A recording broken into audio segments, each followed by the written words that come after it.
Welcome to Night Shadows Sunday, and the blood red moon eclipse has come and gone, and everybody's still here. And so there were those who said the rapture could easily have taken place, and there was a lot of good reasons why they were pointing this out, but more to the point, it's pointing to something. And some of the numbers within are fairly complicated, but one of them refers to peace and security, which I found kind of interesting. And I wanted to go over this blood red moon because it points to 9/11 on a pretty much continuous basis. Now, 9/11, as you know, was sudden destruction of the Twin Towers, representing the economic system, the global trading system, and bringing them down. But it also had a much deeper meaning. The Twin Towers were the two strands of DNA being brought down, and then one strand being resurrected, or hybrid humanity, if you wanted to call it that. So 9/11 is not only the destruction of our modern economic system, that's what it represented, but also the hybridization of humanity. Remember, Jesus said that as it was in the days of Noah, so shall it be again. And there was an attempt by the fallen ones to hybridize humanity. And remember, Noah was found perfect in all his generations. And really what that meant was that Noah's DNA, he was from the creation of man out of the hands of God, he was untouched by any hybridization by the fallen ones. He was still fully Homo sapien. And the reason for that is extremely important, because Jesus can only save fallen humanity, true Homo sapien, which is why Noah had to be carried through the flood to propagate on this side of the flood, Homo sapiens.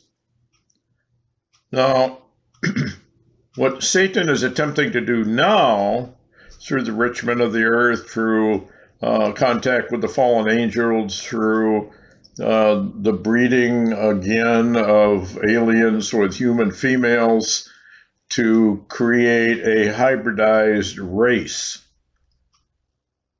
and therefore make them unredeemable.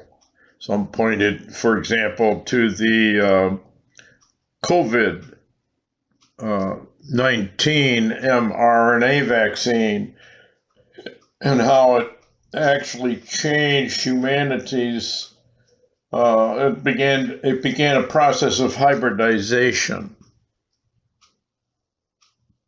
And of course, it killed millions, wounded many, many millions more, but that's not really the subject here. The point being that when you go back to Noah, and remember the floods and how we had talked about the water breaking forth just before the birth of a woman in travail, her water breaks, and then the baby is delivered.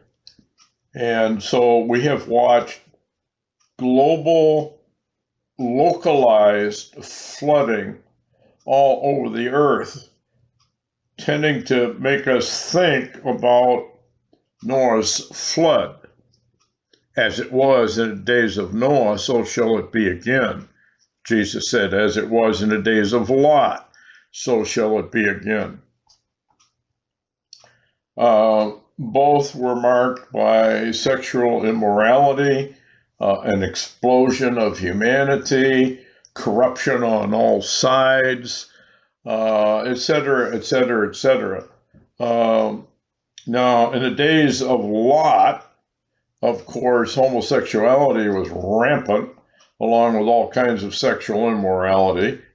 And Lot was told to leave, and nothing could happen. He was told that nothing could happen until he did leave, because if there's any righteous left, God can't act, which is symbolic of the rapture of the church, because they're the only ones considered righteous. And so we're watching kind of a Noah's flood fulfillment, the water breaking, and the birth of the church. So I wanted to get into this blood red moon because it had many signs included within this singular sign, which just is now coming to an end over in Jerusalem. A very, very important sign, actually. Extremely important sign. So we have to remember Genesis 1:14, which is really a 4:11 in code, where God said the heavens, the sun, the moon, the stars are for signs and for seasons, etc., etc. And so a blood red moon, this is the last blood red moon for 2025 anyway. It occurred right over Jerusalem, so this is definitely meant for Israel. The world at large is just looking at this as, oh, this is an amazing thing, but it happens all the time, so it's really in some ways not very significant.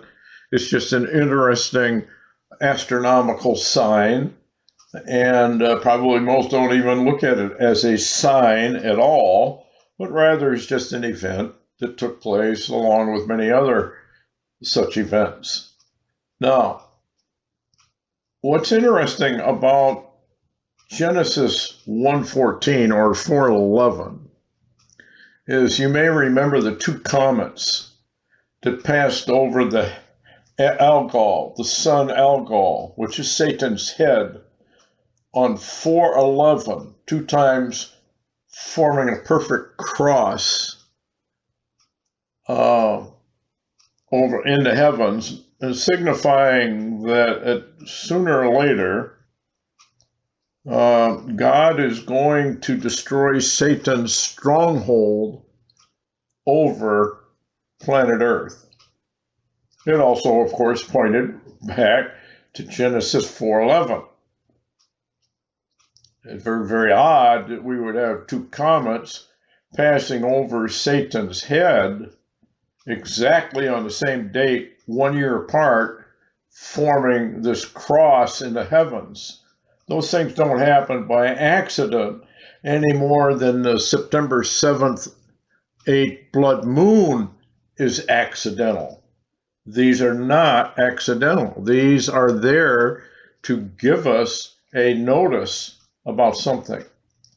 Now, this eclipse lasted for, some say, 82 minutes long. In fact, that's what the average is. Maybe it was 82 and some odd seconds.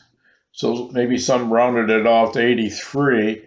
But what's interesting about the number 82, now this is a very long eclipse, longest one in a decade or more. 82 in Strong's is an interesting number because it means something concealed, something hidden, something that goes by unnoticed by most people. Remember what Jesus said to watch? But I say unto you, I say unto all, watch the signs. So that's a commandment. That's not well, it'd be a good idea if you did. There's a great blessing in watching and trying to understand what all of these signs in the heavens and on earth and in Israel and in technology and in the military and in the politics of the world. We are to watch.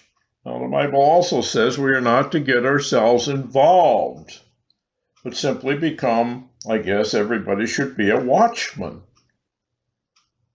and pay attention to what's going on around us.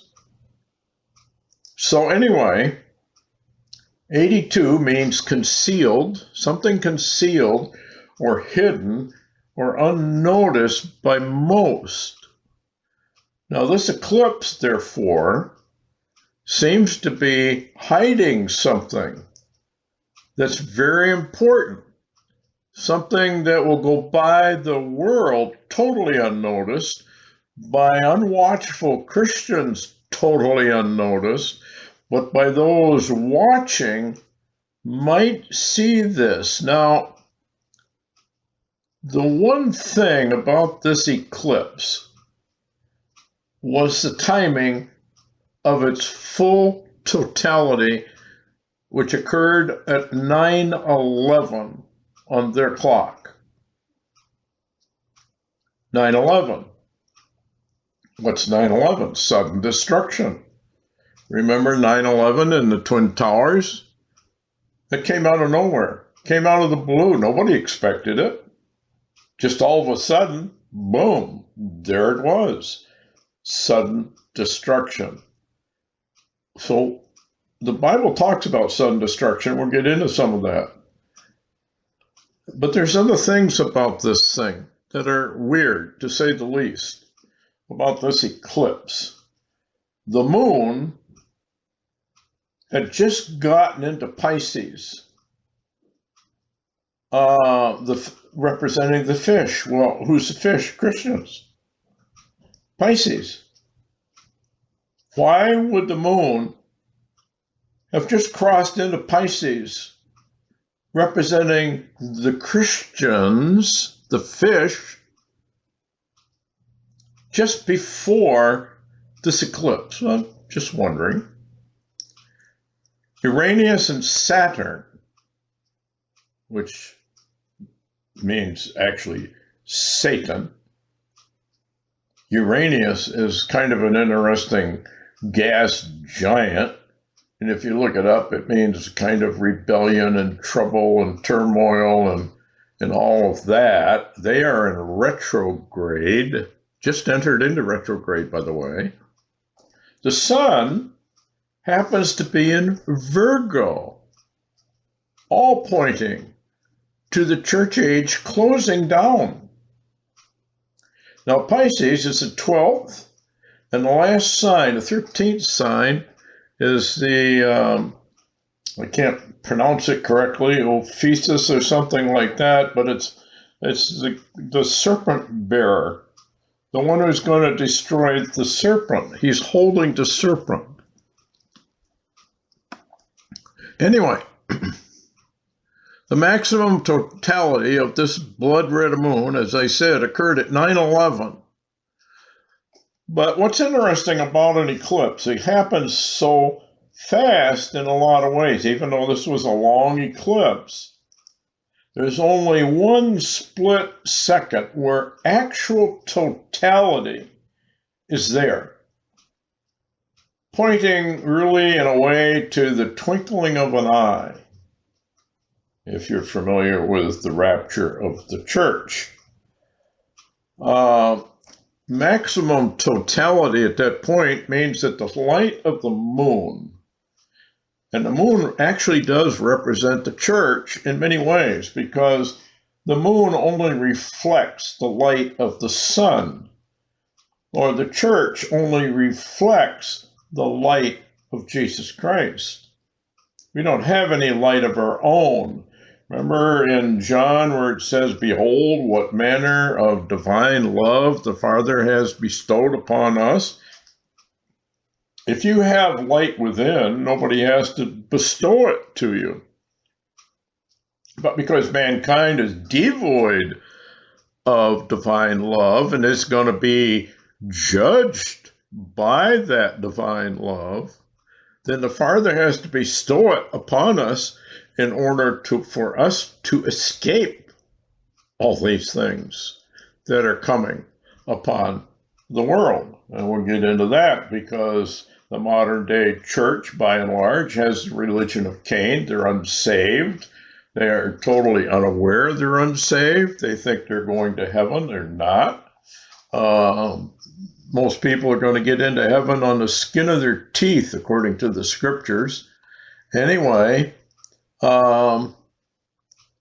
so when the moon is eclipsed, that represents the church being cut off, really a sign of her vanishing away, because her light, whatever reflective light she had, is removed. You go into the book of Revelation, I think it's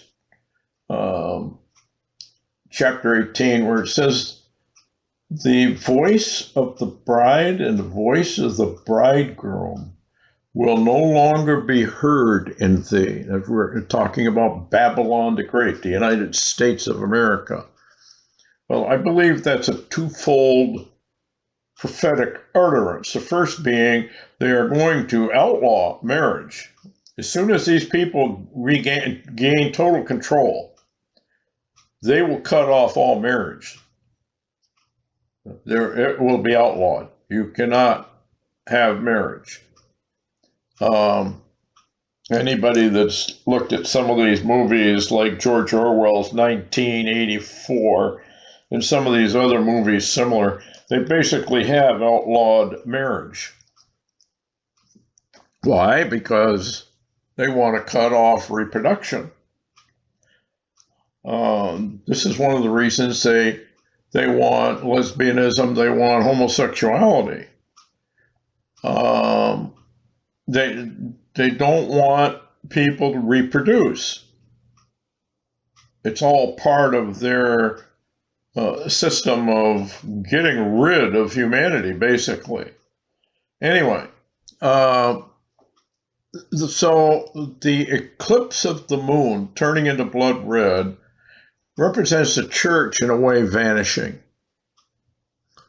And the eclipse is clearly a warning sign for Israel as well, to get ready for something. Now, what's interesting is if you go from 7 and 8, and you go 8 and 9, and 9 and 10, and 10 and 11, you got 3 days. 3 days to 9/11. A lot of things are in threes. So we'll just have to watch and see if anything takes place on 9/11, which is, very close at hand now. But the rapture of the church and sudden destruction are, of course, tied together with peace and security. 1 Thessalonians chapter 5, or verse 5, chapter 5, but of the times and seasons, brethren, you have no need that I write unto you. For yourselves know perfectly that the day of the Lord cometh as a thief in the night. Again, hidden. What does the number 82 mean? 82 minutes long for the eclipse? Hidden. Concealed. We're being told, look out, the thief is coming in the night. So when they say peace and safety, which is embedded unknowingly into this eclipse, and I got to do some more study to figure out where that was, but it is definitely embedded in that clip by Strong's and the number that's used. Which means when they cry peace and safety, also what was interesting is that one of the times meant midnight cry. Is it possible that this blood red moon eclipse is actually, for those watching, the midnight cry? Well, we're going to find out quick enough, aren't we? Anyway, for when they say peace and safety, sudden destruction cometh upon them, as travail upon a woman with child, they shall not escape. But you, brethren, you're not in darkness, that that day should overtake you as a thief. Now, if you look up that word day, it means literal 12-hour or 24-hour period, a literal day. Daylight, or it can mean the full 24 hours that make up a day. So what are we being told? You, brethren, are not in darkness, that that day should overtake you as a thief. In other words, you'll know. You'll figure it out if you're really watching. Anyway, now the next thing that happens, could this eclipse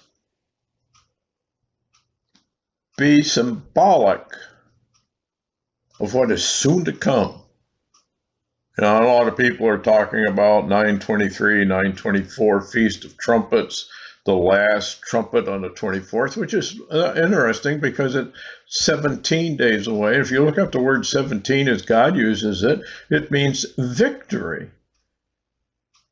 Now, why would that timing be so interesting?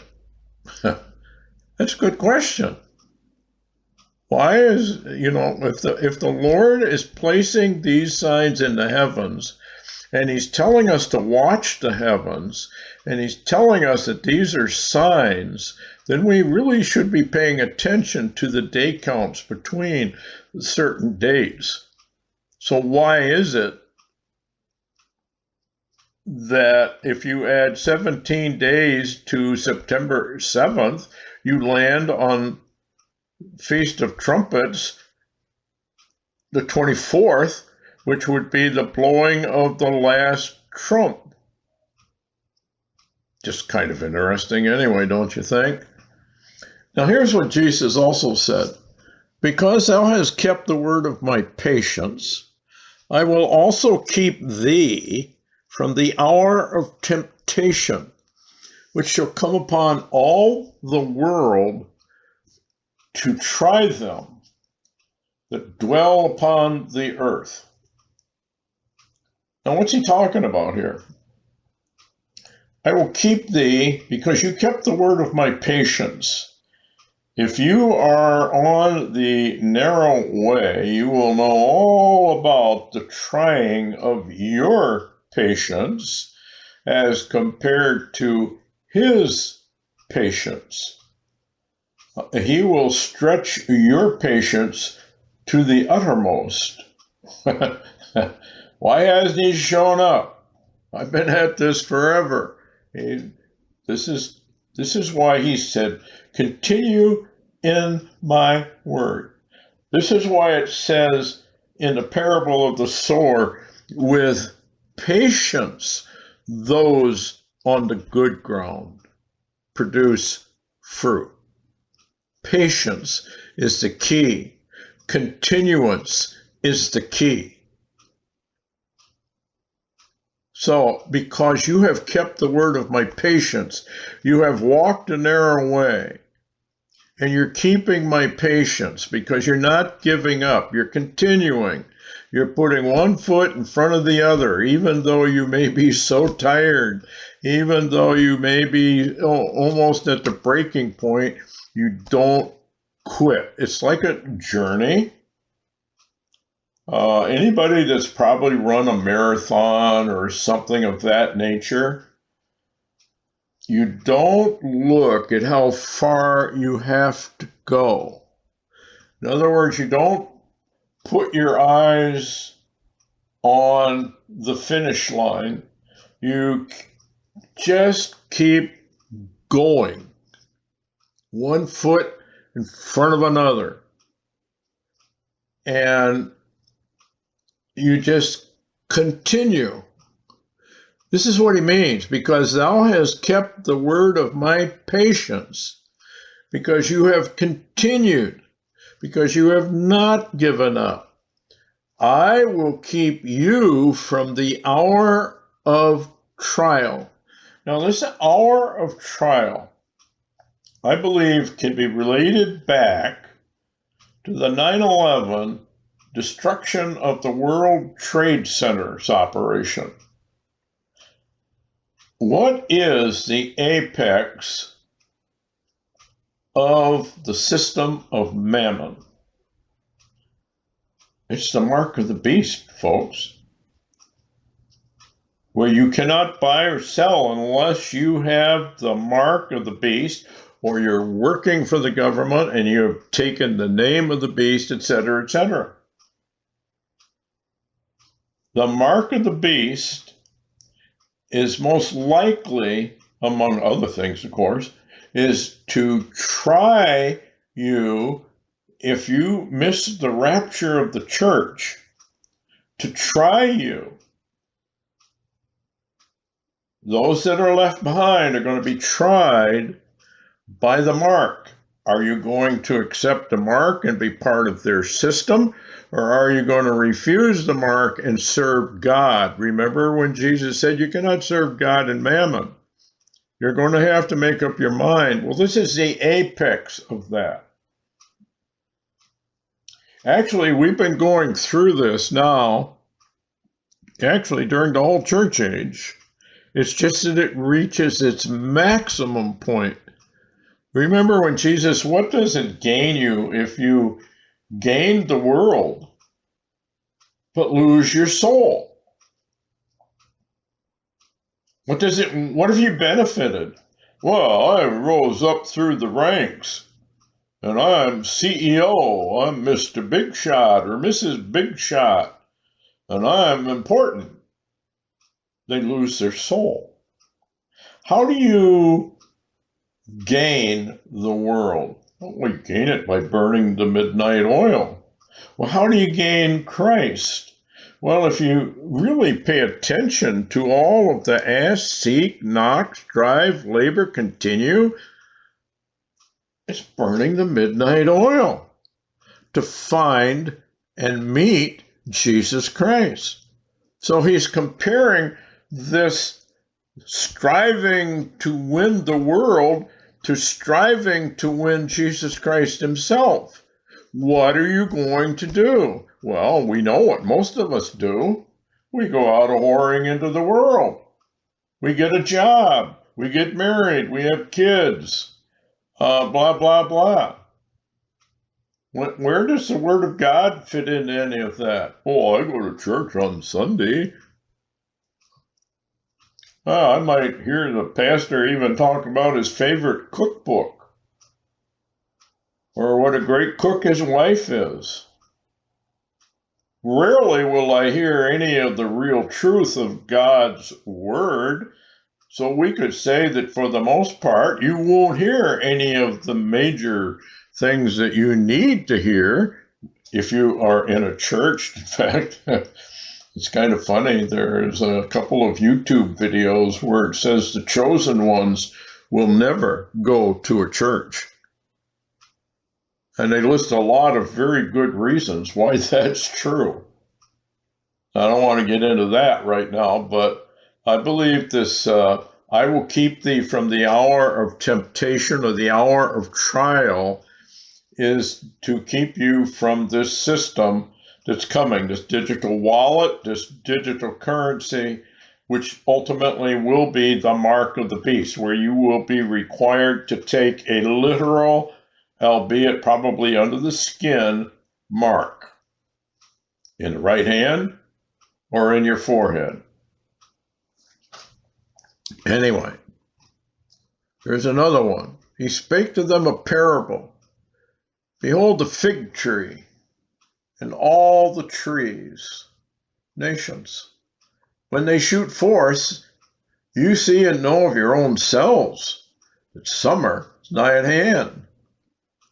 So likewise you, when you see these things come to pass, know ye that the kingdom of God is nigh at hand. Verily I say unto thee, this generation shall not pass away till all be fulfilled. What's a generation? Well, if you go into Psalm 90, 80 years is the total of a generation. Isn't it interesting that Israel's 77 years old? And 7 is the number of completion. So it's a verily, verily. Anyway, he says, here's one. Take heed to yourselves, lest at any time your hearts be overcharged with surfeiting, drunkenness, cares of this life, so that that day, again, 24-hour period, comes upon you unawares. In other words, you weren't watching, you weren't paying attention, you were a skeptic, you didn't believe any of these signs really meant anything, they didn't really wake you up to where you would become active. My daughter had a cat, and he was a big, big cat. And he used to like to sleep on the couch. And when he was asleep, both eyes were shut. And I used to play a game with him. I would kind of tap the couch in front of him. No eyes would open, no nothing. And I kept doing it a little harder each time, trying to wake him up, trying to get a rise out of him. And when you got to a point where he could really feel it, one eye would open. Only one eye. He'd open just one eye. And you could tap again and nothing would happen, but the eye would stay open. And if you kept doing it, eventually, not only would both eyes open, but he'd reach out and grab you by the hand. Now, this is very symbolic of what God is trying to do to the Christian. He's giving you these signs. Do you have one eye open, or are you still in a comatose slumberland? Spirit of slumber is a demonic spirit. People pick up their Bible and they say, I just can't stay awake. It's a spirit of slumber. It's demonic. You have to come against it. I mean, you could be wide awake and then you pick up your Bible and you start to read and you start going to sleep. That is a demonic spirit of slumber trying to keep you from the Word of God and understanding it and studying it and asking and seeking and knocking and striving. You have an enemy, and he knows how to do it. He knows how to keep you from the Word of God. Anyway, take heed to yourselves, lest at any time your hearts be overcharged with surfeiting, and you're in the world playing, you're whoring around, drunkenness, you're at the bars, you're fooling around at happy hours, you're doing all of this stuff, cares of this life. What are the cares of this life? Well, am I going to get a promotion? Do I have that report done? Gee, my big toe hurts. I better go to the doctor. It's turning kind of yellowish. Boy, that arthritis is just kicking up. I'm going to have to do something about that. These are all the cares of this world. So that, in other words, you're paying attention more to that than you are like this lunar eclipse.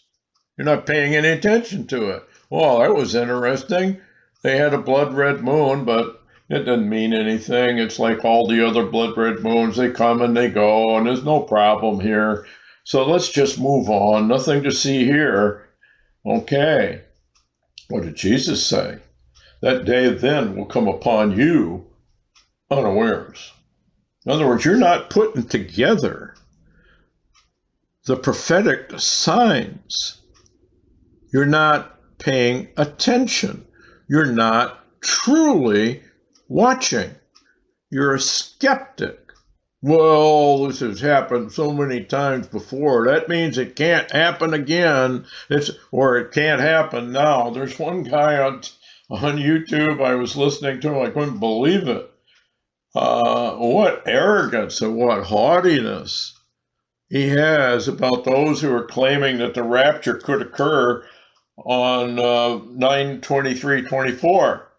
Well, it can't. He said rapture canceled.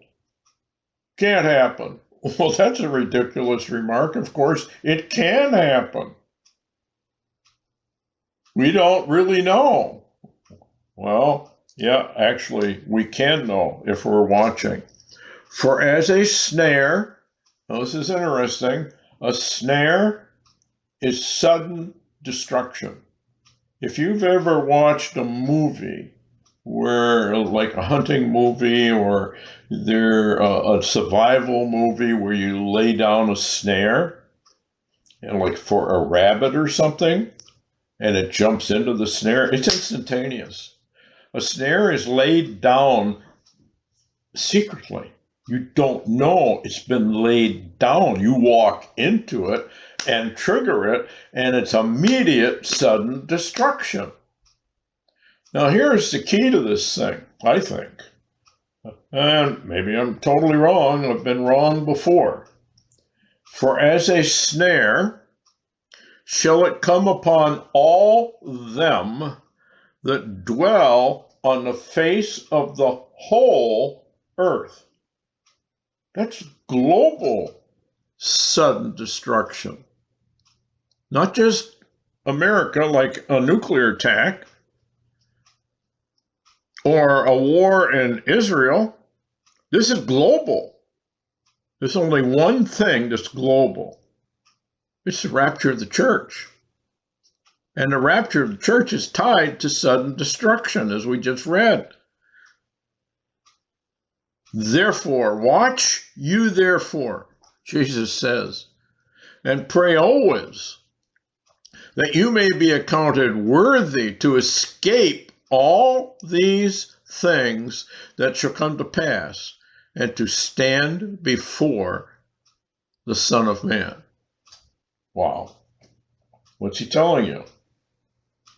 When do you stand before the Son of Man? At the end of the narrow way, folks. That's when you stand before the Son of Man for judgment. That's when it happens. That's when you first stand before the Son of Man. And when he comes to get everybody at the rapture, that's the second time you're going to stand before the Son of Man. The church goes into what is known as the Bema Seat Judgment. The Bema Seat Judgment is not a judgment as to whether you're going to be thrown out of heaven or not. It's a judgment of where your place in heaven is going to be. What did you do while you had divine love, after you were reborn? What did you do with it? That's what that's about. The rest of them, Jesus says, I never knew you. Well, how's that possible? Well, they never entered the straight gate. They never walked the narrow way, which leadeth unto Jesus Christ himself, personally. He cannot say, I never knew you, if you met him face to face and stood before him and withstood the judgment. Do you see how that works? This has all been counted as garbage, and satanic garbage at that, by the modern day Christians who have the religion of Cain, which I want to get into as well. Okay, here's another one, Matthew 24, 43 through 45. But know this, if the goodman of the house had known in what watch the thief would come, he would have watched and would not have suffered his house to be broken up. Therefore be ye also ready, for in an hour you think not the Son of Man cometh. Now this is a double-pronged prophecy.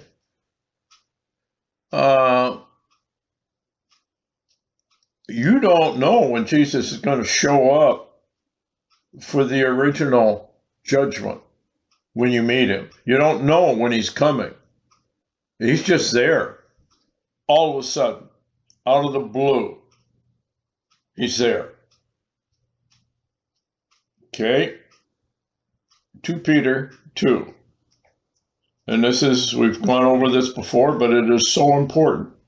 But there were false prophets also among the people, even as there shall be false teachers among you, who privily or very stealthily bring in damnable heresies. And damnable heresy is, if you embrace it, it will take you to eternal ruin. A good example of a damnable heresy is the sinner's prayer, and that's going to take you to heaven. That's a damnable heresy. It's not true. Not even in the scriptures. There is no such thing as a sinner's prayer in the Bible. It's been made up, that's all, by Satan and his angels of light. Anyway, damnable heresies, even denying or contradicting, basically, the Lord that bought them, and bring upon themselves swift destruction. Obviously, these are Christians. False teachers, preachers, evangelists, and now, unfortunately, prophetic ministries that deal in prophecies. You go on their websites and look, and what do they say? If they mention it, it's a sinner's prayer or the ABCs of salvation, both of which are totally false. They only lead to eternal damnation. If you wanted to say that they are conversionary prayers, I guess one could extend it to that degree, but conversion and regeneration are wholly different, which we'll get into. There's a huge difference between conversion and authentic regeneration. So anyway, many, the vast majority, will follow their damnable ways. Pernicious, look it up, it means basically damnable. By reason of whom the way of truth shall be evil spoken of. What's the way of truth? Straight gate, narrow way. They're going to speak evil of it. Remember when Jesus said to the Pharisees and Sadducees, you den of vipers, you snakes in the grass, you're preventing, you won't come in to the kingdom, and you're preventing others from coming into the kingdom. Well, it's no different today. Your teachers, preachers, evangelists, and fakes are preventing people from coming into the kingdom. Because why? They speak evil of the way of the truth, which is the straight gate, narrow way. That's a command of our Lord Jesus Christ. And what does it say? They contradict the Lord that bought them. They contradict him. He says, you got to enter the straight gate. You got to walk the narrow way. And they're saying, oh, you don't have to do that. Say a sinner's prayer and you got a ticket to ride to heaven. They're contradicting the Lord that bought them with his blood. And they bring upon themselves swift destruction. Well, what about the multitudes that follow them? What happens to them?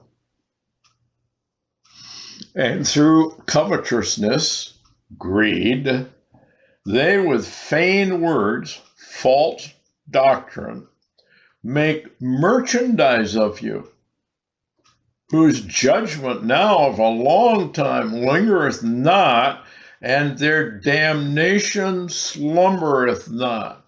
I do not understand why these leaders who can read the Bible omit all of this. Like it doesn't matter. Anyway, so This leads us directly to the religion of Cain, because the religion of Cain is a religion that omits the only way into heaven, which is the straight gate and the narrow way. Jesus only gave us the one way in. Just as there is one condemnation, that divine love has come into the world in the form of Jesus Christ, and mankind hated divine love that Jesus displayed, and so they rejected it. They would not come to him. And so what did they do? They killed him. That's what they did to him. They killed him. That's how deeply rooted this hatred for truth really is. Anyway, what is the real religion of Cain? Well, in summation, it's nothing more than a refusal to enter in at the straight gate, walk the narrow way, which Jesus Christ summed that up by saying, pick up your personal cross and follow me. What is the first commandment we find in Matthew chapter 6? Seek ye first above all else the kingdom of God and its righteousness. Seek ye first above all other things. In other words, set aside your worldly pursuits, pick up your scriptures, ask, seek, knock, strive, labor, continue, and you shall find the truth, and the truth will set you free. And if the Son of Man set you free, you are free indeed. Wow. So there goes truth and Son of Man are the same thing. The ultimate truth is Jesus Christ, the only anointed under the heavens, the only name under the heavens by which anyone can be saved. So when he says, study my doctrines, he means it. He's not just suggesting it. He means it. You better buckle down and quit fooling around. So what does Satan do? Well, the parable of the sower. If you can get through the fake Christianity business, or fake religion business, basically, it's all just business. The religions of the world cater to religious spirits, and they are, how do I word this? They are all basically bypass the cross of Jesus Christ because people don't want to pick up their own personal cross. Well, I don't have to do that. Jesus did it for me. Why should I pick up my own personal cross? I can't add to his work on the cross. Why, that's an anathema. That's got to be false doctrine. That's a work or some sort of legalism to ask me to pick up my own personal cross. And so the cross you are to pick up could be called the straight gate and the narrow way. That's how you pick up your cross. What is the cross? It's an instrument of death. It's also a way of leaving the world, which is a world of life, and walking into this valley of the shadow of death.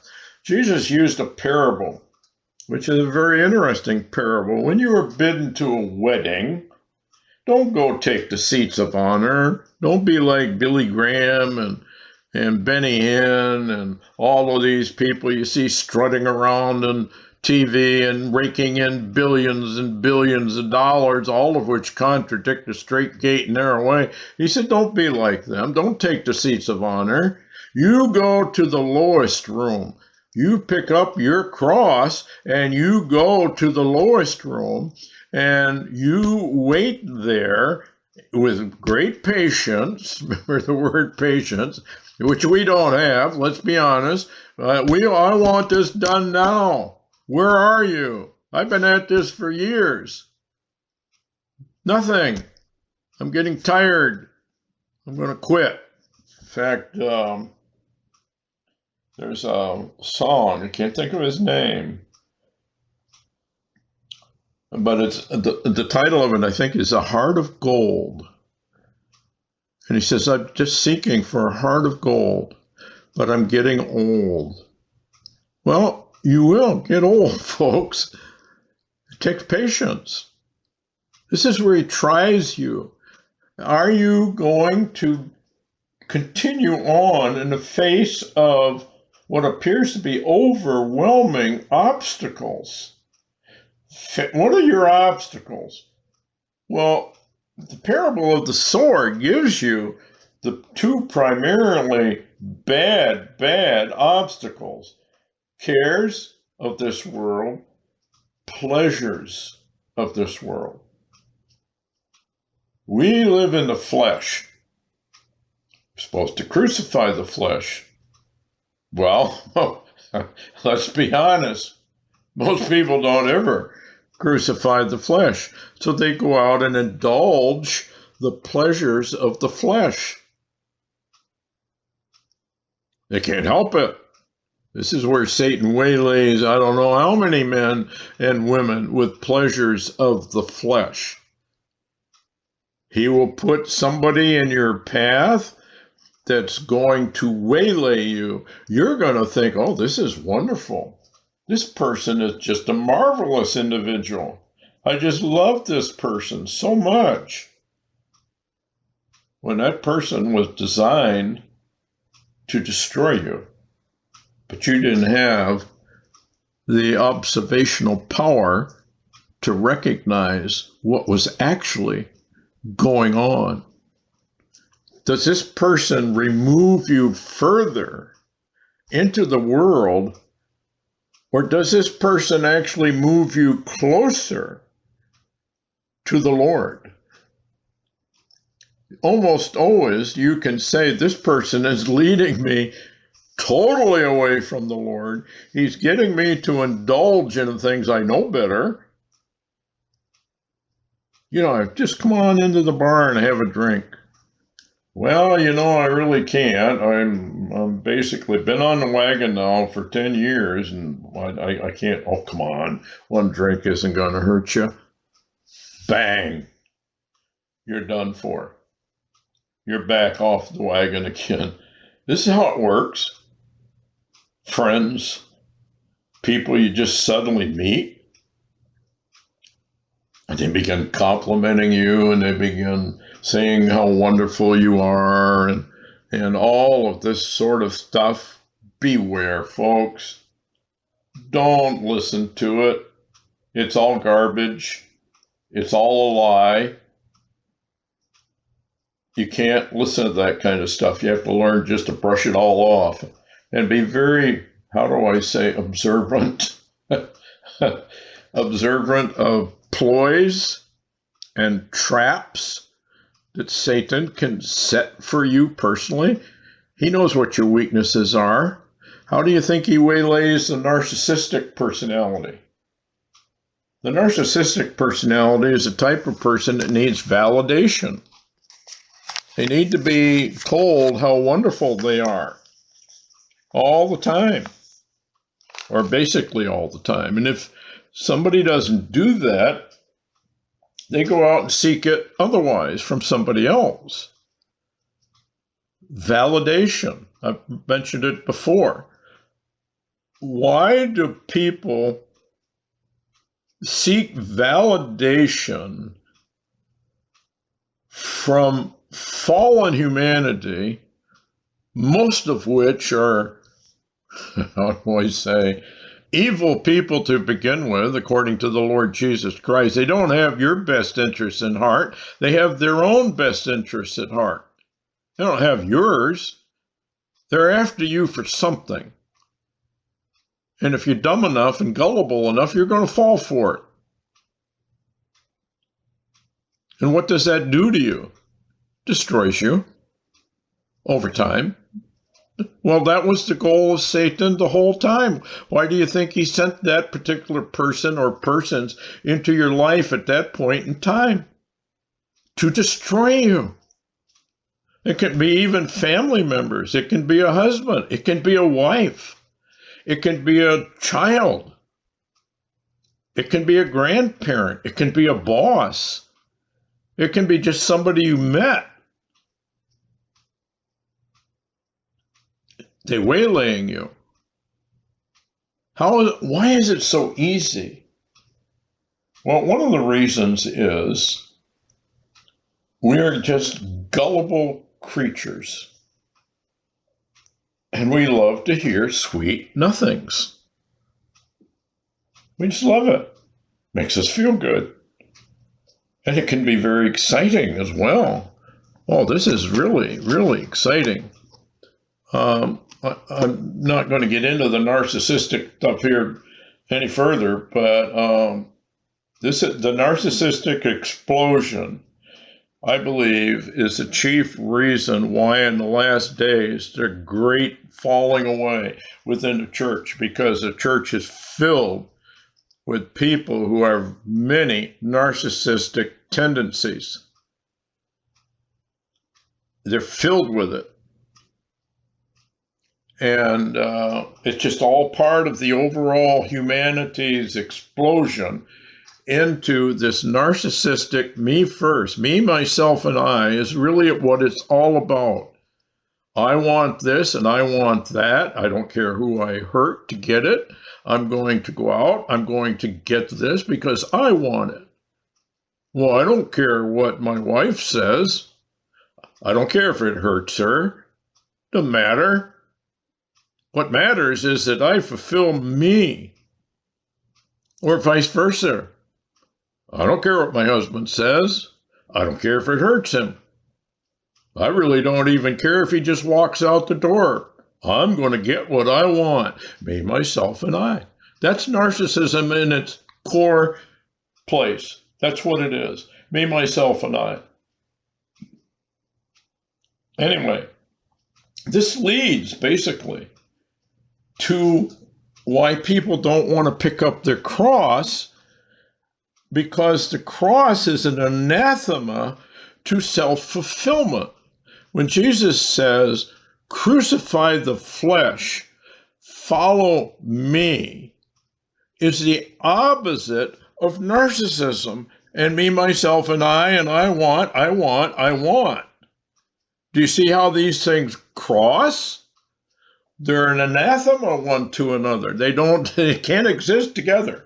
You either got to make up your mind, I'm following my flesh and my desires and I don't care what happens, or I'm going to crucify my flesh. I'm going to do the best I can to get my nose in the scriptures, and I'm going to seek, ask, knock, strive, labor, and continue until I find the Lord. So what happened to the religion of Cain? And why are the vast majority, and I think you can apply all religions to the religion of Cain. It caters to the religious spirit, which again is almost an anathema to pick up your cross and follow me. Anyway, you have to go back to the fall and understand what happened here. And what happened is deadly. Not only did they die spiritually when they ate of the tree of knowledge of good and evil, but something else happened. A veil came down over the human mind that cuts you off from the spirit side However, because of the knowledge of evil, you are much more prone to that spiritual end of things. Finding Christ is very difficult. The Bible says so. Finding Satan through all of these little things that people get themselves into in the occult are very easy. Because of that knowledge of evil, that gives Satan an inroad into you. Now you have this veil over your mind. And one of the key things that I want to get into here, what exactly is being covered over by this veil? Actually, believe it or not, the fall of humanity. The knowledge of good and evil is simply considered normal. Everybody has it. It's the way it is. We've always had it. That's what makes us gods. We choose what's right. We choose what's wrong. Well, if you got a seared conscience, you don't really care whether it's wrong or not. You don't even care if you hurt anybody with it. You could care less. Again, we're getting into that narcissistic attitude of me, myself, and I, and that's the only thing that counts is me, myself, and I. Nobody else counts. We just use other people to get what I want. And we do some awful things to our loved ones. Anyway, the fall of humanity is hidden, covered up, even though it's in plain sight. It's covered over. The hidden, evil, secret heart of humanity, covered over, hidden. The divine love of God is now gone,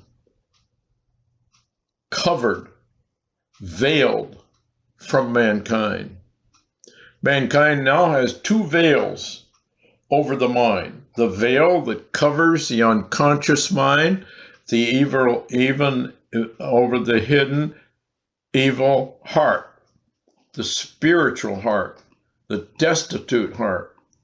Humanity knows that something is not quite right, but they refuse to acknowledge what it really is. And I believe it's the veil that makes them refuse to face it. That's another thing that a narcissist will not do, is they will not face who they really are. They will not face what things they have done. Because a narcissistic person is always a Snow White individual. The dark side of them is never acknowledged, because after all, they're perfect in every way. Well, if they're perfect in every way in their own mind, how could they possibly do anything evil, even though that's what they indulge in? It's a form of insanity. It's a form of demonic oppression that, if not corrected, becomes a spiral down into a reprobate mind. Now, you do have two hearts. One is your conscious heart. If I walk up to you and say, "What's your name?" You say, "Well, my name is Betty. My name is Jim." How do you know that? Well, because my parents told me that when I was a little baby. It's on my birth certificate. That's who I am. That's your conscious heart. You operate in the material universe with your conscious mind. You have an unconscious mind that catalogs stuff, and you can reach in there, but there's a veil over it. It's kind of like You have a computer and you have a hard drive. And then we'll say you have a flash drive. And you need something in the flash drive. And so you go into it, that would be your subconscious, to pick out what it is you're looking for. That's how we access our subconscious. Like you run into somebody and you see their face and you can't quite put the name to the face. You've seen the face before. You know who it is, but you can't quite fish up the name. Well, if you go into search mode, eventually you will come up with that name and you will associate that with that. Very, very important. This is how the subconscious mind works. Now, most people don't realize that embedded deep within is an unconscious, unknowable, inner, hidden heart that's only accessible through the straight gate and a narrow way. This is why Jesus Christ commanded you to enter in at the straight gate and walk the narrow way, because it's your way to the inner hidden heart, wherein lies the portal or the doorway to access Jesus Christ. Now, Jeremiah told us that this evil heart is something else. I mean, really something else. And I want to read to you. Here's what Jeremiah says in Jeremiah 17, 9 through 10. Go look it up for yourselves. The heart is deceitful above all things. Do you know what that's really saying? Above all things. In other words, your inner heart is so deceitful, and he says, and desperately wicked. Who can know it? In other words, it's buried, it's hidden.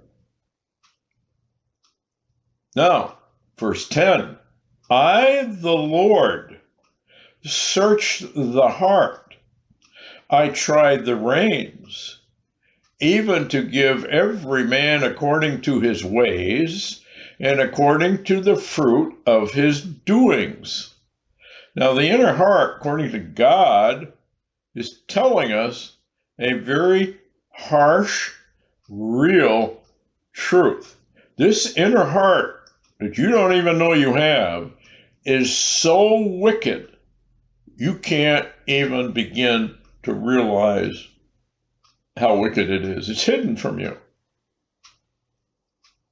I believe it's referred to as a heart of stone, where the Lord says, I will take your heart of stone and turn it into a heart of flesh. This heart, this inner heart, is connected directly to the reptilian aspects of our mind. A lot of people don't realize that you have a reptilian part of your brain. The reptilian part of your brain is a survival, reproduction, fight or flight type of brain. And what's happened in the narcissistic world and what's happened with this sexual immorality that we're all so deeply involved in, and I shouldn't say all, a lot of people are not, but more and more people are involved in it, is because of that reptilian desire for reproduction. Well, it goes by, you don't even know. It doesn't, it's not going to appear to you that way. It's going to simply appear to you as, well, I want this. This thing is hidden. It's so veiled. It's so hidden away. It's kind of like the Wizard of Oz. He pulls all the strings of your life behind a curtain's veiled. Your conscious mind's totally unaware of it. But that inner hidden heart is where all the desires of the flesh probably sit. So when Jesus said, pick up your cross, follow me, and crucify the flesh, he's telling you something of immense importance if you're ever going to find the kingdom of God. Because this inner heart is so desperately wicked, and it operates through the flesh. So when he's saying crucify the flesh, you will not follow the desires of this wicked inner heart. You will crucify those desires. So what does Satan do? Well, he comes along and presents somebody in your pathway so that you will not crucify those desires, but this person or persons will stoke those desires and make them even worse. And of course, Satan comes along. He's telling you, yeah, this is good. You need to go for this. And on it goes. Anyway, this inner heart that God searches is for the real truth. Now, if your religion is centered only on your outer court, and we've gone into the temple, but just to refresh it briefly, the outer court is your conscious mind. The inner holy place is your unconscious mind. And the Holy of Holies is this hidden inner heart. You have a Holy of Holies. It's just not that Jesus is sitting on there.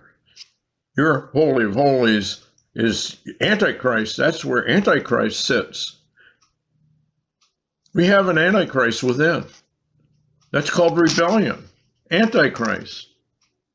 Very hateful, hates Jesus Christ. But it's veiled, it's hidden away. You don't realize it because it doesn't present itself that way. Okay, so how do we prove it?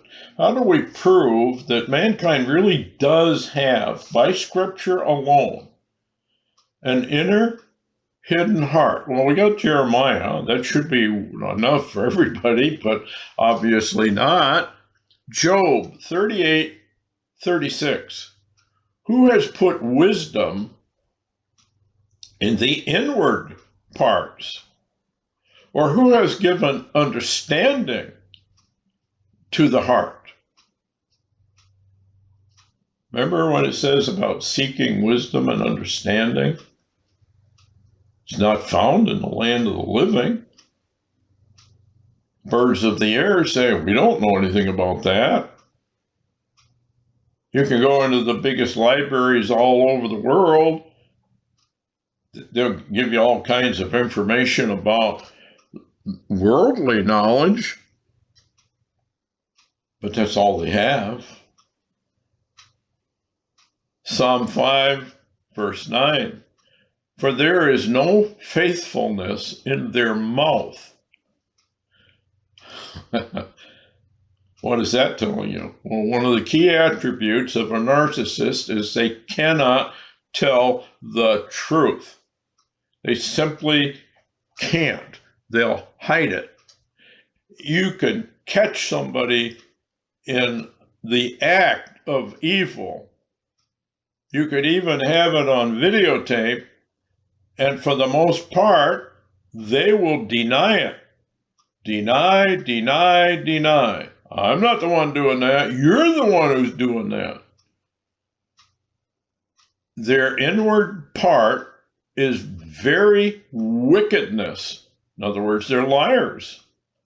And their inward part is wicked. Their throat is an open sepulcher. And they flatter with their tongue.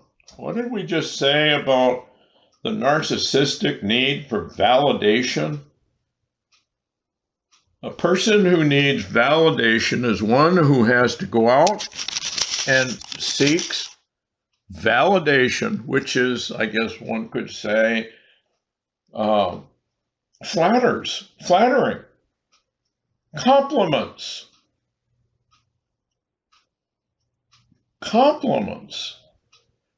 What does this say?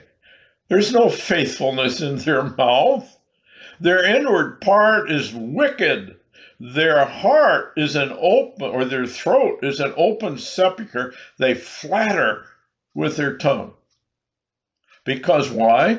Because their inward part, the inner heart, is totally wicked.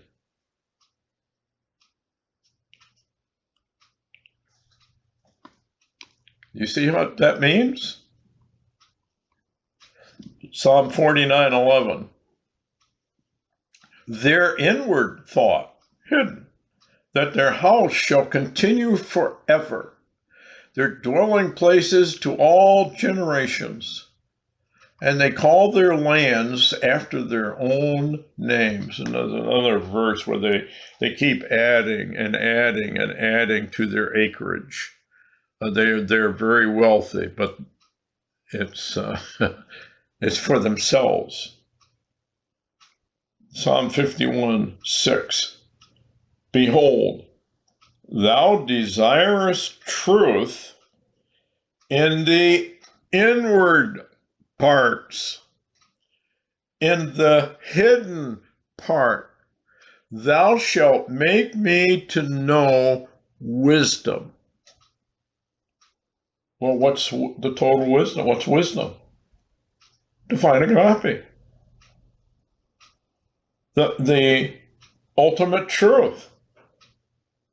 Wisdom and understanding. All hidden away. Because it resides in this inner hidden heart. Go back to Psalm 5:9. There is no faithfulness in their mouth. Their inward part is very wickedness. Their throat is an open sepulcher. They flatter with their tongues. In other words, they can do the worst of evil, but they'll lie about it. They will not confess.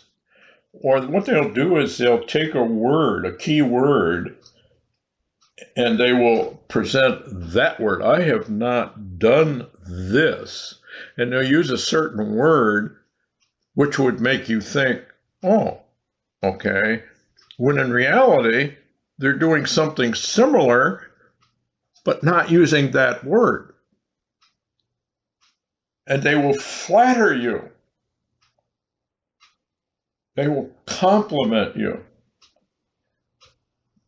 Why? The inward part is wicked, just like Jeremiah said. Okay, Proverbs 20:27. The spirit of man is the candle of the Lord, searching all the inward parts of the belly. Now, the belly is generally considered the seat of life.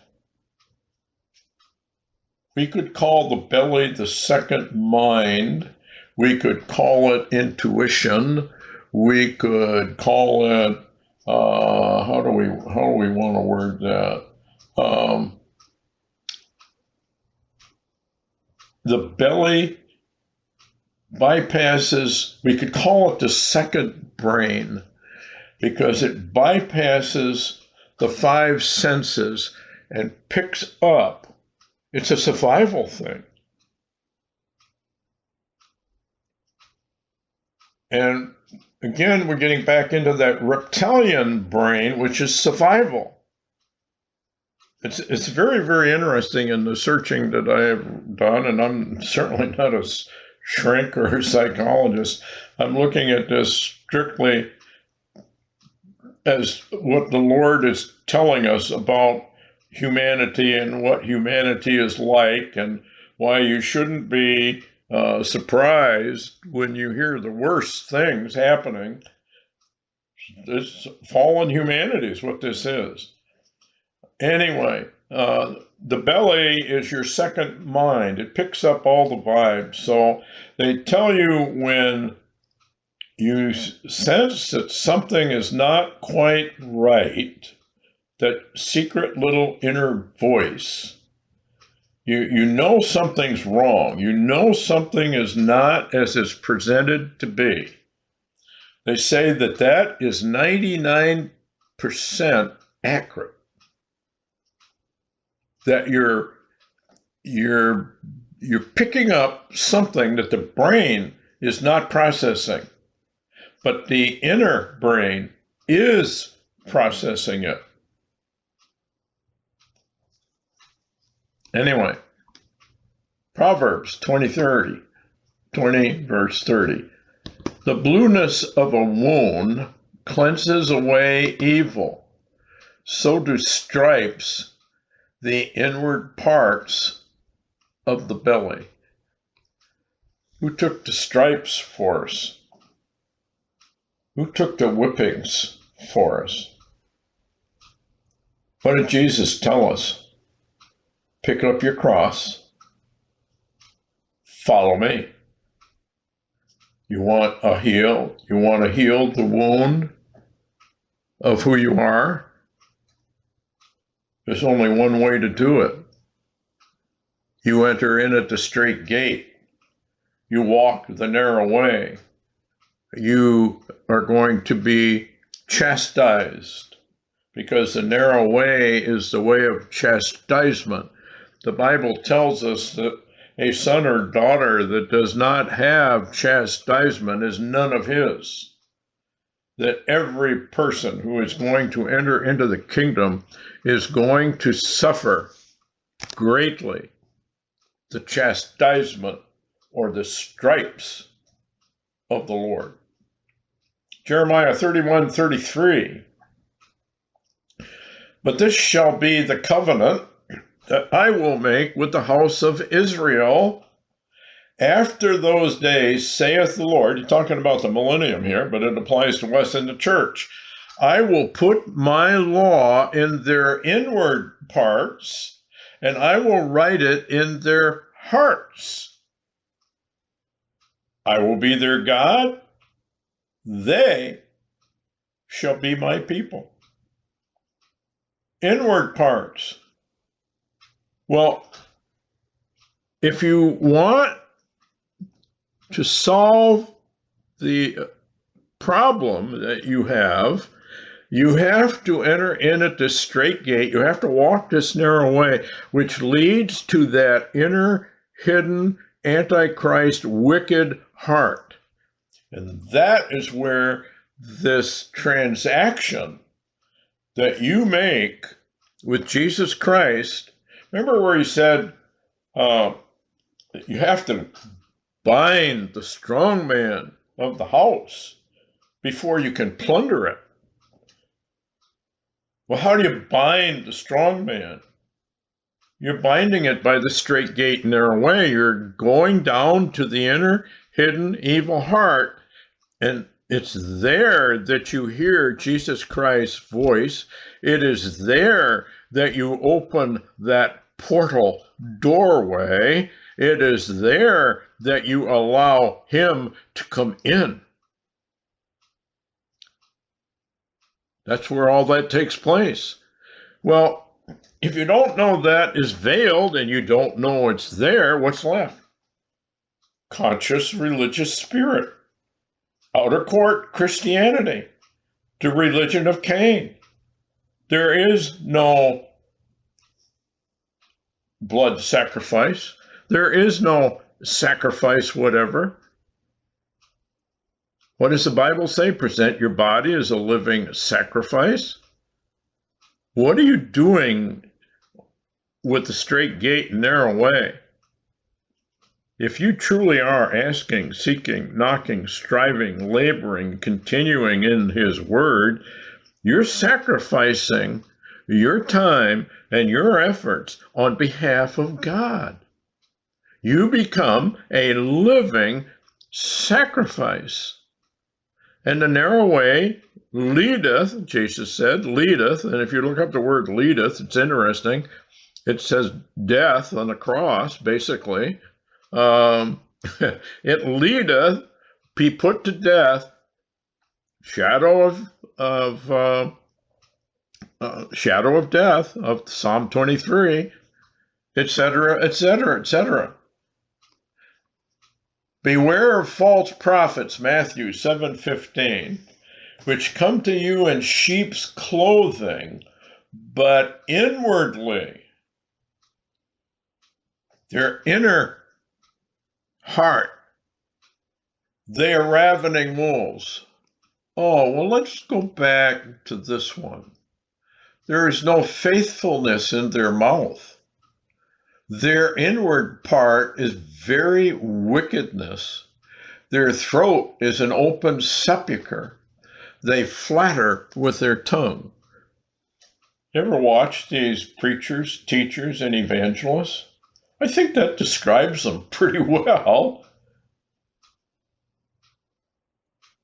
You see, they have the religion of Cain. They will not enter in, and they don't want you to enter in either. So if you go to a pastor and you say, well, what does Jesus mean by enter in at the straight gate and walk the narrow way? Oh, that doesn't mean that. No, no, no, no. And if you persist, they will simply ask you to leave. We can't help you here. You need to find another church. What you need to do is shut yourself into your home and quit looking at churches to find the truth, because you won't find it there. You have to go do this on your own. Anyway, Romans 2:29. But he is a Jew, which is one inwardly. The circumcision is that of the heart and the spirit, and not in the letter, whose praise is not of men, but of God. You talk about people seeking validation. What about the validation of God himself? Isn't that more important? Doesn't that mean more to you? Evidently not. Else why would you be going out seeking praise and honor among others? What is in the scriptures? It talks about how they honor one another, but they don't honor God. Well, what is honoring one another? It's praise, it's adoration, it's validation. I wrote this book. Oh, it's just so wonderful that you wrote this book. You hear it all the time when you go on these broadcasting, this podcasting and whatnot. You hear it on on YouTube and all of that, where they're praising one another. Worthless. Folks, it's worthless. It doesn't mean a thing.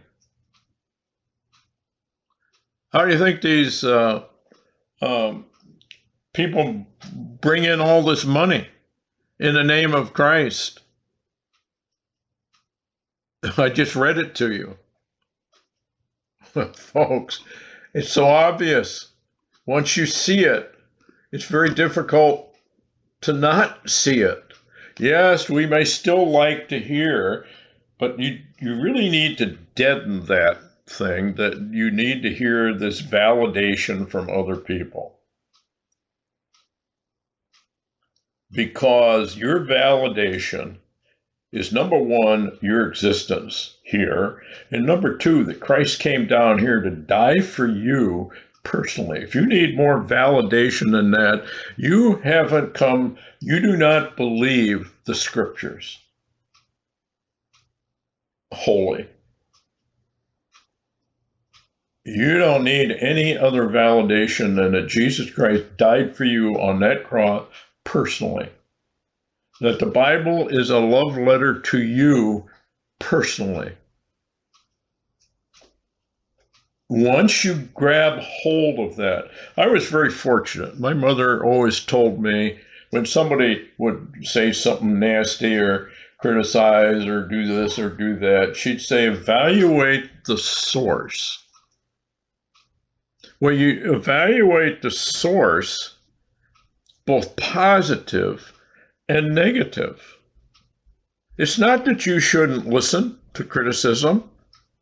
And that's another thing a narcissist simply cannot do. You cannot criticize them in any way, shape, or manner. They'll take the slightest little thing and they'll blow it up into some big treasonous thing you did, which gives them the excuse then to go out and do something that will hurt you. That's how they justify it. Well, you did this to me, and that's why I'm going to go out and do this to you. I'm going to do it intentionally, just to hurt you, and I'm going to make sure that I'm going to lay down enough little clues so that you're going to wonder what's going on, and that's going to be part of my plan to really hurt you. I'm going to keep you on edge all the time. Well, there's only one way to get rid of that kind of a narcissistic spirit. You either disengage or you walk away. I'm a little more important than listening to all your garbage. Anyway, when you go through these verses, how anybody can say that there is not a hidden, wicked, evil heart has not really studied their scriptures. I was not aware how many verses there were about all this. Patty did a great research on it and came up with all of these verses I'm reading to you now. There's probably more that are kind of buried and you wouldn't even think of them in that light, but that's really what it's saying. Matthew 7:15, beware of false prophets. What were we told about false prophets, teachers, preachers, evangelists? These are warnings. They are inwardly ravening wolves, but they're dressed in sheep's clothing. They look like Christians. They sound like Christians. They are not Christians. They're Christian in appearance and name only. Inwardly, they are ravening wolves. Here's another one. Tell you what, Luke 11:39.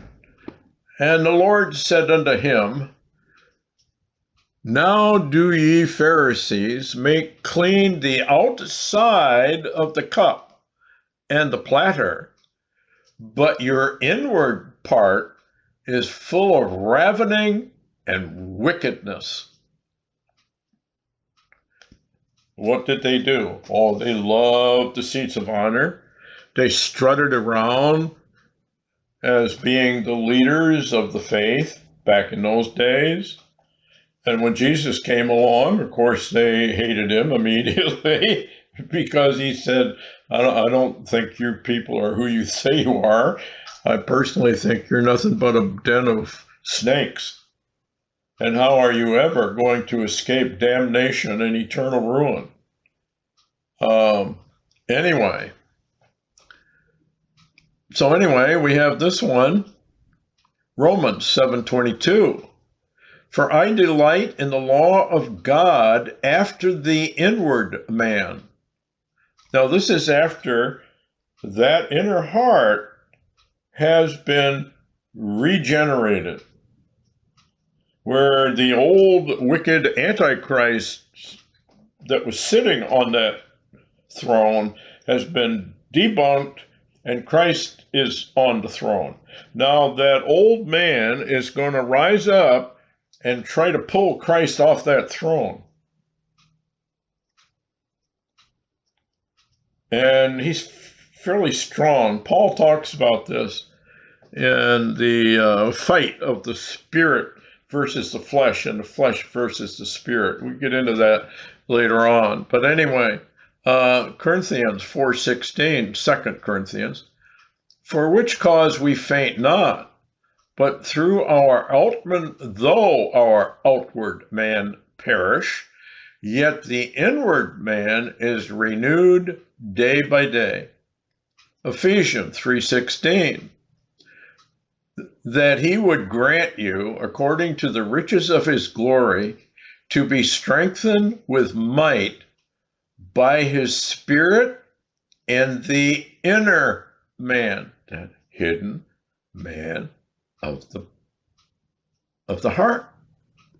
Psalm 51:6, behold, thou desirest truth in the inward parts. In the hidden part, you make me to know wisdom. So I've gone over this, and folks, you can keep going and going and going. This is why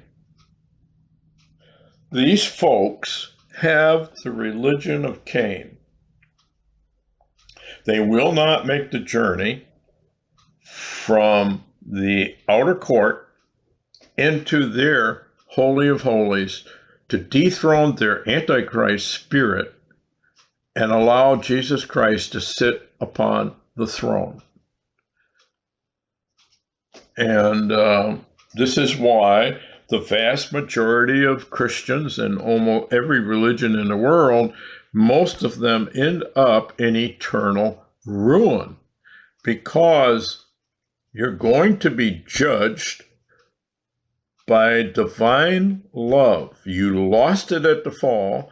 Jesus Christ is the anointed one to give it back to you. So he comes into our time-space continuum. He's born into humanity, and he has the fix. And the one fix that everybody really needs, which they all seem to just don't pay any attention to, is the fix that Jesus Christ can give them by offering and giving them, if they will accept it, divine agape. But we don't want that kind of a fix. We want a drug fix. We want a sex fix.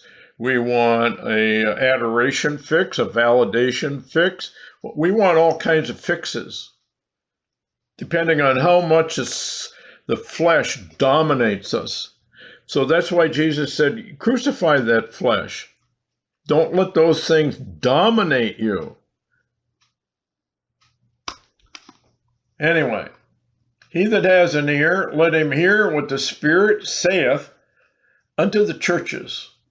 To him that overcometh will I give to eat of the hidden manna, divine agape, and I will give him a white stone, acquittal, and in the stone a new name written, a new authority, which no man knoweth, saying he that receiveth it.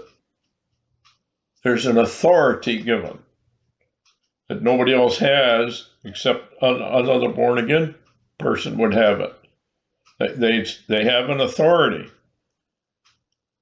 That's what they said about Jesus. He seems to have authority. We've never heard something like this. He speaks with authority.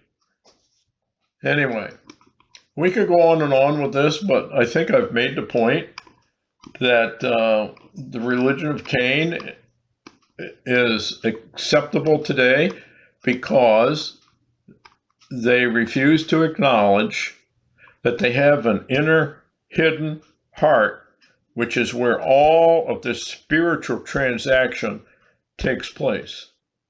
So if you don't get to that point, no real, authentic regeneration can take place.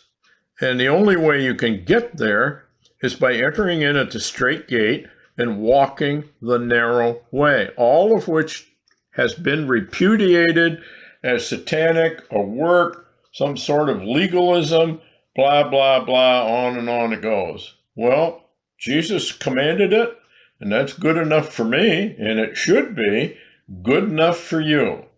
And he gave many a promise that says you can do this. Just take the time to do it. Set aside as much as you can the time necessary to ask, to seek, to strive, labor, to continue in his doctrine. And if you will do that, the Son of Man will set you free, and you will be free indeed. He's given you the power to do it. That means he's given you the ability to do it. If God be for us, who can be against us? Nobody. If God, who created the entire universe, is on your side, if you decide to do this, who can be against you? So what does Satan do? Well, he plots how do I say, get you off track. That's all. That's really all it is. He can't do it unless you let him do it. Unless you are complicit with his whisperings in the ear. Your fleshly desires. Oh, I got to have this. So what does Satan do? Well, he's going to come along and keep whispering at that weak spot you have to get you to do something you ought not to do. That's how the whole thing works. That's all it is. And he's an expert at doing it. Anyway, I guess we're kind of running out of time here, so hopefully this blood red moon is a warning. I can't think of it as any other way other than a major warning to look out for 9/11, 9/23, 9/24, all the way through to Hanukkah, which I believe starts in December 14th or something like that. It's in that area somewhere. You'd have to look it up. When is Hanukkah? And especially the day that Jesus revealed himself to Israel. Does that have to do with the revelation and of the mystery of Christ, that it's over? Well, we don't know. We'll just have to wait and see. We've gone through the blood red moon. Some people thought, well, the rapture could very easily occur on that date, and it's possible. It had a number of things that were pointing, but I think it's obviously we've gone through it. And so I believe it was just a warning sign, another one of these warnings that we're getting very, very close indeed to the church age closing and Antichrist rising. And when you watch what Trump is up to, how we're going to put the military now in Chicago, and we're going to put the military now in New Orleans, and we're going to put the military probably in Boston, and on it goes. Well, I think what they're going to do is they're going to slowly put the military in all these cities, and then all of a sudden you will have martial law declared over the whole nation. We are heading into the militarization of the United States of America, just as the protocols of the elders of Zion said was going to happen. They're right at that point. So within the next year, you're going to see a totally new United States. And I think it's going to be even this year, you're going to see it. And possibly through September, you're going to see some remarkable changes as Trump lays down each of these things that he's talking about. Remember the meeting he just had with all of the digital experts, digital wallet, digital money. They're laying down the groundwork for the mark of the beast. They're just running the plans through, probably secretly, getting together, mocking humanity. I'm sure they think humanity is basically so stupid that they'll never figure it out. And unfortunately, in many ways, it's a truthful remark, sad as it is. Remember Barry Rothman and the stupidity virus in the United States of America, and that's in the Torah codes. Anyway, you take care, heads up, be especially alert through September, all the way through to the end of December. If 2025 is the year of the taking of the church and the beginning of Jacob's trouble, then watch for the removal of the church if, a big if, the at-trib rapture or slightly into the tribulation rapture is correct. If it isn't, then the next position that is the most viable is at the midpoint of the tribulation, 1260 days in, which would take us to, I believe, 2029, late 2028, 2029. Anyway, take care, folks.